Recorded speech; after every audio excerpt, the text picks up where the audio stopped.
বিসমিল্লাহির রহমানির রহিম। ভাই ও বোনেরা, বাজার থেকে করলা কিনে নিয়ে আসি। আজকে কাঁচা সবাই তো পাক কইরা খায়, করলা ভাজি কইরা খায়।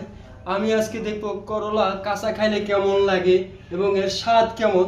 তা আমি আগে কাঁচা খাইয়ে ট্রাই করে দেখতেছি যে এর স্বাদ কেমন লাগে। আমি এখন খাইতেছি। বিসমিল্লাহির রহমানির রহিম।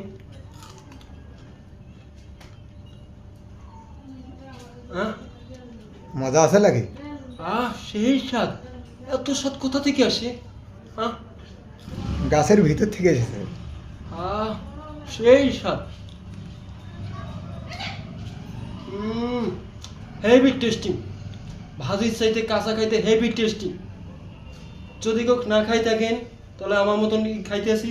আপনারাও বাসা বসে একবার ট্রাই করে দেখবেন যে করলা কাঁচা খাইলে কেমন লাগে। মরিচ ছাড়া, কাঁচা মরিচ ছাড়া সেই স্বাদ কিন্তু। সেই স্বাদ।